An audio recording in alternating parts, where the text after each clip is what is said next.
Primeira carta de Paulo aos Coríntios, capítulo 5. Vamos meditar na palavra do Senhor e vamos continuar, como sempre devemos fazer, falar de Jesus. Amém? Vou ler aqui a palavra do Senhor.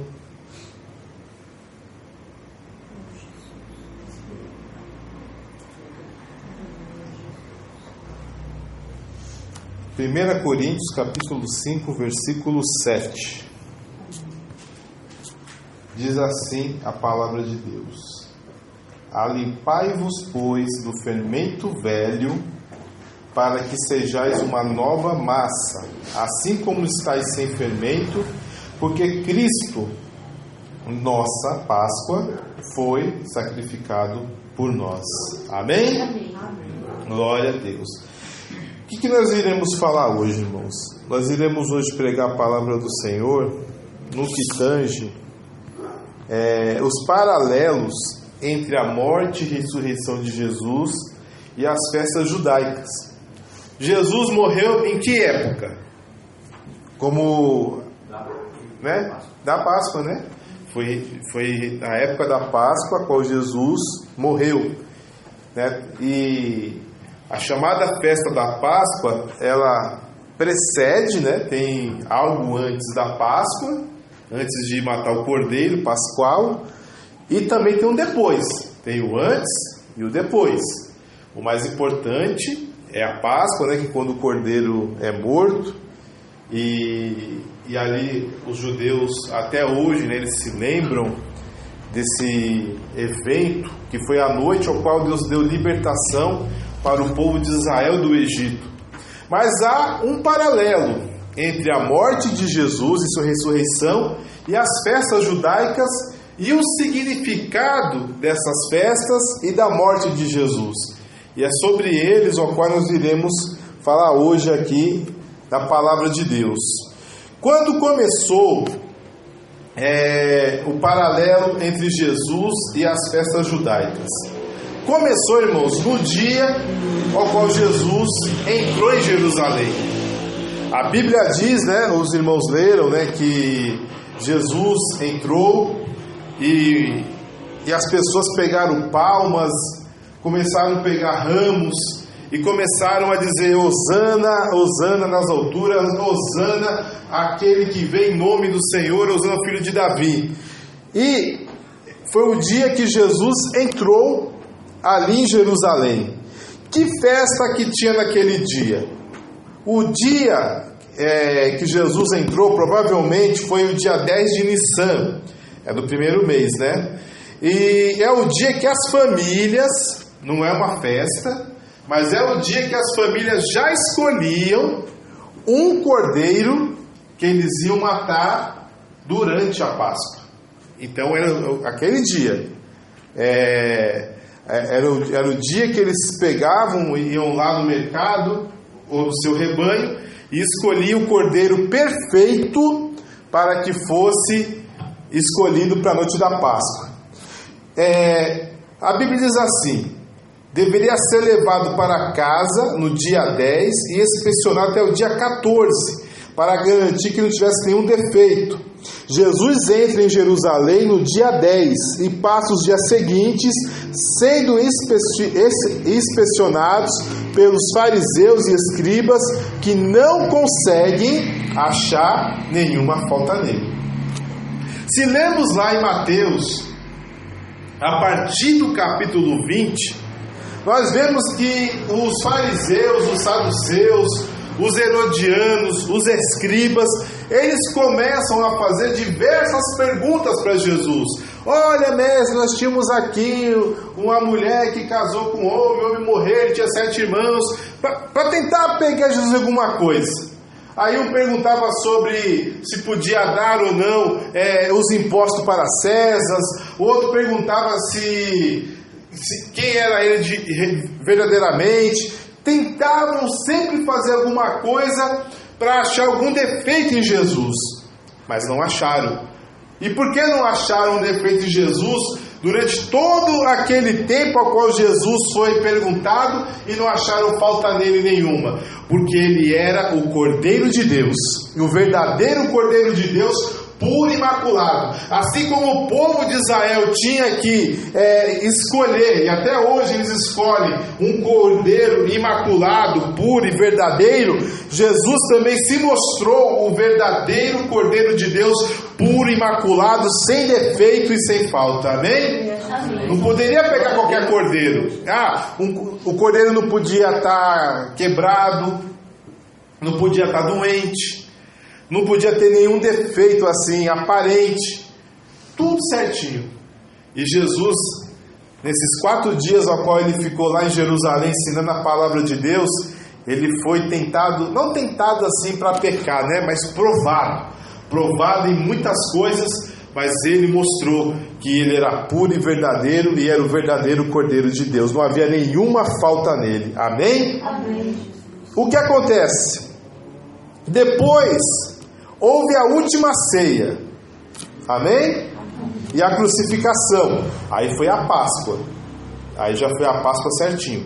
Jesus celebra a ceia e é crucificado numa sexta-feira. É meio... não é totalmente assim, pão, queijo, que foi bem na sexta-feira, irmãos. Provavelmente sim, mas não é tão... não é errado achar que foi ou numa quinta ou numa quarta também não. Que dia seria esse? Seria o dia 14. Mas para bater com as festas, irmãos, eu realmente tenho que ser o dia 10, ao qual o cordeiro é apresentado, e no dia 14 é o dia qual o cordeiro ia morrer mesmo. Amém? Qual que é o paralelo das festas judaicas? Jesus é o Cordeiro de Deus. Ele foi morto exatamente no momento em que os cordeiros da Páscoa estavam sendo sacrificados no templo, por volta das 3 da tarde ou a hora 9. O seu sangue foi derramado para libertar o povo, assim como o sangue nos umbrais das portas libertou os israelitas do Egito. Amém? Jesus morreu exatamente na hora, no momento ao qual se matavam os cordeiros. E o Cordeiro de Deus, Jesus podia ter morrido antes, podia ter morrido depois. Os irmãos sabem que quando as pessoas eram crucificadas, elas ficavam entre 3 dias, 1 semana. Quem estava muito fraco ficava os 2 numa cruz. E Jesus morreu rápido. Jesus morreu em 6 horas, né? Em pouquíssimas horas Jesus morreu. Mas ele entregou o seu espírito exatamente no momento ao qual os cordeiros estavam sendo mortos no templo. Esse é um paralelo. O Cordeiro de Deus morreu no momento ao qual os cordeiros eram mortos para a Páscoa. E o momento ao qual Jesus morreu é o momento ao qual se matava um cordeiro para lembrar da libertação dos filhos de Israel. E Jesus morreu no momento ao qual os cordeiros morrem, porque ele estava morrendo pelos nossos pecados. Glória a Deus, aleluia. Para nos libertar do poder das trevas, para nos libertar do poder de Satanás.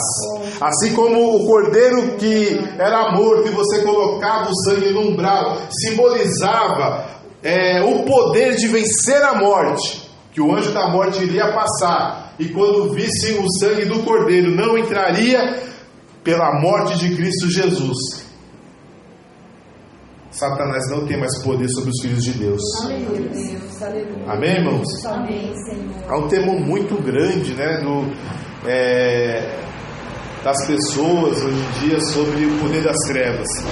Realmente, irmãos, o poder das trevas é muito grande, é muito poderoso, sim.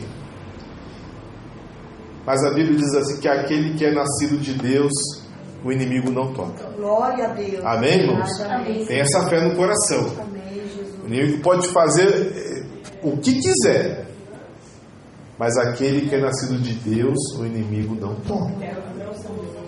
Sabemos que somos de Deus, e maior é aquele que está em nós do que aquele que está no mundo. Essa fé, ela tem que estar viva em nosso coração. Temos que ter a convicção que o anjo do Senhor, ele nos guarda, que a morte de Jesus Cristo não foi em vão. O anjo que levava a morte não teve o poder. Ele fez miséria no Egito. Matou os primogênitos do escravo, de Faraó, dos generais, dos grandes e dos pequenos do Egito. Mas ele não tocou no povo de Deus. No povo de Deus, que estava resguardado pelo sangue do Cordeiro, o anjo não tocou. Jesus morreu na cruz por nós. E ele triunfou sobre as trevas. Aleluia. Ele triunfou sobre as potestades e principados da maldade. Não tememos, não devemos ter medo do poder das trevas. O Cordeiro de Deus, que morreu numa Páscoa às 3 horas da tarde, ele nos libertou de todo o mal. Glória a Deus. Amém? Glória a Deus. Aleluia. O dia que Jesus foi sepultado foi no tempo dos pães ázimos. Jesus é colocado no sepulcro antes do início do pôr do sol, no dia 15 de Nissan. Os judeus, eles contam os tempos não como a gente, né? A gente conta o tempo a partir, né, da meia-noite, né? É meio estranho, né? O judeu, ele conta a partir do pôr do sol. Para eles, hoje já é sábado. Por isso que, né, o pessoal assim que leva... porque leva a lei de Moisés assim, muito a sério. Eles contam o tempo conforme foi estabelecido por Deus no Monte Sinai. Então eles contam a partir do pôr do sol. Então Jesus morreu no dia 14, às 3 horas, mas ele foi sepultado próximo às 6 da tarde, próximo do pôr do sol. Então no dia 15 ele já estava sepultado. Amém? E o dia após a morte do cordeiro, de comer o cordeiro, é a festa dos pães ázimos. E tinha que comer correndo. E Jesus estava onde? O fermento na Bíblia simboliza o pecado. Amém? Porque é assim, né? Se põe... Quem faz bolo, faz pão, sabe, né? Você coloca 1 quilo de fermento? Não, né? É um pouquinho, né? 1 quilo de farinha, você coloca 10 gramas de fermento. Eu faço mais pão, né? Então, 1 quilo de farinha é 10 gramas de fermento. É bem pouquinho, quase nada. Só que ele dobra o tamanho do bolo, né? E dobra o tamanho do pão, né? Se você pegar um fermento de boa qualidade, ele dobra o tamanho. Quanto mais tempo você deixa a massa descansando, mais ela cresce, né? Então o fermento, ele simboliza o pecado por causa disso, né? Que ele tem um poder de levedar a massa, né? De corromper a massa. A massa, ela tem uma característica assim, um fermento, mas com o fermento ela ganha uma outra característica. E isso é o pecado. O pecado, quando entra na vida do homem, era para o homem glorificar a Deus em tudo, mas por causa do pecado, que às vezes é pequenininho, não é nada, ele transforma aquele homem, mas não para o bem, né? Para o mal. Corrompe, né? Vira uma outra coisa. Era para ser uma coisa e vira outra. E quanto mais tempo o pecado fica na nossa vida, piora a nossa situação. É a mesma coisa do fermento. Quanto mais tempo você deixa lá o fermento sem assar, deixando ele lá, o pão, né, vai crescendo até explodir, né? Se deixar, ele explode. E assim é o pecado. E por isso que tinha que comer o pão asmo, porque queria mostrar que não havia corrupção, não deu tempo de fermentar. Então o que Deus falou para o povo de Israel depois que saiu do Egito? Olha, assim como o pão que vocês comeram na Páscoa não deu tempo de fermentar, vocês vão fazer nessa semana, né, da Páscoa, vocês vão comer pão sem fermento. Não tente fermentar. Faça pão sem fermento. Não haverá nenhum fermento entre vós. Amém? Isso está lá em Êxodo, se eu não me engano é o capítulo 13. A festa dos pães asmos celebra a retirada de todo o fermento das casas. Amém? Como Jesus, como ele mesmo se chamou, como Jesus assim mesmo se chamou em João capítulo 6. É isso. Jesus se chamou o pão da vida. O pão da vida que desceu do céu. Eu sou o pão da vida que desceu do céu. Vossos pais comeram no deserto e morreram, mas aquele que comer da minha carne nunca provará a morte. Amém? Glória a Deus. Ele é o pão da vida. Aleluia. E por que ele é o pão da vida? Mas ele não pode ser qualquer pão, não pode ser os pão que a gente faz. Ele é um pão sem fermento, sem pecado. Não foi o pão corrompido pelo fermento. A natureza de Jesus era divina e continuou divina aqui na terra dos viventes. Amém? Ele era Deus lá na sua glória, e ao descer nessa terra esvaziou a si mesmo, continuou sendo Deus, e mesmo sendo tentado em tudo, porém viveu sem pecado. Ele não foi atingido pelo pecado, e ele foi colocado, plantado na terra durante essa festa, cumprindo o simbolismo da pureza total. Amém, irmãos? Glória a Deus, Jesus Cristo. E aqui em Coríntios, no capítulo 5, versículo 8, diz assim: pelo que façamos festa, não com fermento velho, nem com fermento da maldade e da malícia, mas com os asmos da sinceridade e da verdade. Ou seja, sem pecado nenhum, sem corrupção nenhuma, sem a corrupção da maldade, sem a corrupção da velha criatura e sem a corrupção da malícia, mas com o asmo da verdade. O que é o asmo? O asmo é o pão que não tem fermento. Glória a Deus, aleluia. Que Jesus Cristo, que é a nossa Páscoa, e primeiramente aquele que foi sacrificado por nós, também é o pão asmo, o pão vivo que desceu do céu, que não nos deixa viver na velha natureza, porque aquele que está em Cristo, nova criatura é, as coisas já se passaram, eis que tudo se fez novo.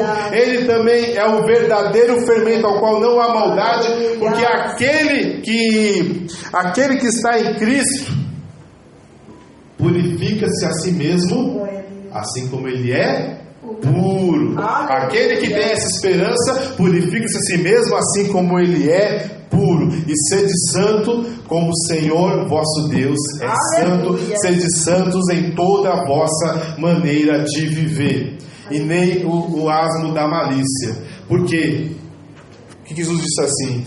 Que aquele que não for como uma criança não poderá entrar no reino dos céus. Não é verdade? Às vezes eu vejo, irmãos, assim, esses vídeos bestas, a gente vê, às vezes está tão cansado, a gente não tem vontade de ver nada, né? Só ver besteira, né? Aí você vê assim, como as crianças não têm malícia, né? O pessoal coloca, às vezes a criança fala umas besteiras, né? Que a pessoa que é adulta já entende que é coisa errada, mas para a criança não é nada, né? É uma coisa tão simples, tão tranquilo, né? Um que eu estava vendo, bem engraçado, né? Que chegou uma criança, não sei se foi combinado, né? E falou para a mãe: eu quero irmãozinho. Não, eu quero irmãozinho. Aí a mãe falou assim: não, a minha fábrica fechou. Aí foi falar com o pai: pai, você tem como arrumar outra fábrica? Meu irmãozinho, meu Deus do céu. A Lívia ontem, você viu que a Lívia falou? O quê? A gente conversando sobre as coisas de Deus e tudo, eu, você e ela. Aí ela falou assim: fala alguma coisa que nós mandamos ela orar. Sim. Eu disse: Lívia, você tem que orar, você tem que ter vida de oração. Ela falou assim: tá, mas o tanto que eu já orei para Jesus me dar um irmãozinho, então o que eu estou entendendo? Que lá no céu não tem criança. É verdade. Na verdade, não tem mais criança para ver. Foi. Então, assim, para criança, o que é? A minha mãe está falando que a fábrica já está fechada, então não tem problema meu pai pegar outra fábrica para o teu irmãozinho, né? Porque a criança não tem malícia. Quem tem malícia somos nós. Aqui todo mundo está rindo, né? Todo mundo já entendeu. Tudo malicioso aqui, entendeu? Mas a criança não, a criança já sabe que não, né? A criança já é inocente. E que a Bíblia diz assim, que nós não devemos ter o fermento da malícia. Paulo também falou uma vez assim, que nós temos que ser adultos no entendimento, mas meninos na malícia. E a gente muitas vezes somos extremamente maliciosos. Teve um dia, irmãos, eu peguei, né? Tem uma imagem, aí eu mostrei para algumas pessoas. Aí eu mostrei para minha esposa as imagens. Ela não viu nada. Aí eu mostrei para outras pessoas. Aí determinada pessoa viu tudo. viu tudo que... Mas adivinha que tinha lá? Na mente da pessoa, ela viu uma imagem pornográfica. Mas era 8 golfinhos. Era apenas 8 golfinhos. Mas às vezes a sua mente está tão maliciosa que você vê a intenção daqueles golfinhos. Mas se você mostrasse para uma criança, ela veria golfinhos. Ela não viria aquela malícia, ela viria golfinhos. Mas a nossa mente está tão maliciosa que a gente vê o formato dos golfinhos, mas não vê os golfinhos. Mas as crianças que não têm malícia, elas vê golfinhos. Amém? Então assim, Jesus, aquele que morreu no dia dos pães, aquele que foi sepultado no dia dos pães ázimos, é porque ele é o pão da vida que não tem nenhum pecado e não tem malícia. Amém? A ressurreição foi na festa das primícias. Jesus ressuscitou quando já era a festa das primícias. Jesus ressuscita no primeiro dia da semana, no domingo. Amém? A festa judaica do primeiro dia após a Páscoa é a festa das primícias. Na festa, os judeus ofereciam o primeiro molho da colheita a Deus. Paulo confirma esse paralelo em 1 Coríntios, no capítulo 15, versículo 20. Mas de fato Cristo ressuscitou dentre os mortos, sendo Ele as primícias dos que dormem. O que isso quer dizer? Que quando Deus ressuscitou Jesus Cristo para nunca mais morrer, essa é a verdade, já tirou Jesus com o corpo transformado, porque Jesus, quando veio ao mundo, ele veio com o nosso corpo normal, tanto que ele morreu. Amém? Ainda que ele entregou a si mesmo o seu espírito, ele morreu. Então ele veio com a limitação do nosso corpo. Ele envelheceu. Amém? Os irmãos concordam? Que ele bebê, criança, adolescente, adulto, então ele envelheceu, normal. Só que quando ele ressuscitou num corpo glorificado. Um corpo ao qual é impossível passar por corrupção, passar por velhice, passar por fome. Por mais que Jesus pode comer, né? Jesus pode comer, né? Ele não pediu, perguntou para os discípulos: tem já algo para comer? Ah, não temos nada. Aí eles pescaram, aí Jesus comeu peixe com mel, não foi? Não é verdade? Só que ele não precisava comer, ele não precisava mais, porque ele está com um corpo glorificado. A Bíblia diz assim, né, que os manjares são para o ventre e o ventre para os manjares. Porém Deus vai destruir tanto um quanto o outro. Então quando o nosso corpo for glorificado, a gente não vai ter mais esse desejo de comer, né? Aquela fome, né? Né? Não é verdade? Hoje, né? Hoje é difícil, né, irmãos? Hoje a gente está numa situação que a gente tem que encher a pança, né? Mas a Bíblia diz que Deus vai acabar tanto com os manjares quanto também o nosso ventre com fome, amém?